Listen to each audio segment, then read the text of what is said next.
নমস্কার বন্ধুরা, চলে এসেছি আবার একটা মজাদার রেসিপি নিয়ে। তো আজকে আপনাদের দেখাবো ধনিয়া চিকেন। কিভাবে আপনারা এই ধনিয়া চিকেন বাড়িতেই বানিয়ে নিতে পারবেন, তাহলে দেখে নিন।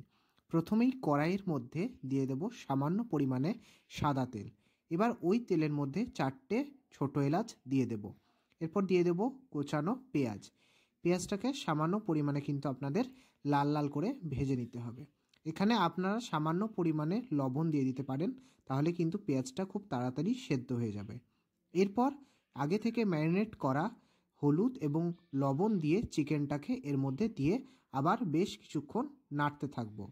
চিকেনটা যখন সামান্য পরিমাণে ভাজা ভাজা হয়ে যাবে, তখন এবার এর মধ্যে দিয়ে দেবো আদা বাটা, রসুন বাটা, সামান্য পরিমাণে ধনে জিরে গুঁড়ো, স্বাদ অনুযায়ী লবণ এবং সামান্য পরিমাণে চিনি দিয়ে এবার এটাকে আপনাদের বেশ কিছুক্ষণ কিন্তু কষাতে থাকতে হবে।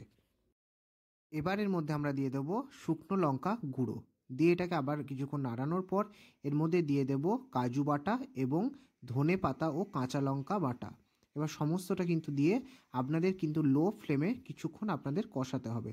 এবার এর মধ্যে দিয়ে দিলাম গোলমরিচের গুঁড়ো, ব্যাস। তারপরে আবারও 10 থেকে 15 মিনিট আপনাদের নাড়তে হবে। এরপর এর মধ্যে দিয়ে দেব সামান্য পরিমাণে জল। এটা কিন্তু খুব একটা পাতলা ঝোল হবে না, একটু গ্রেভি হবে।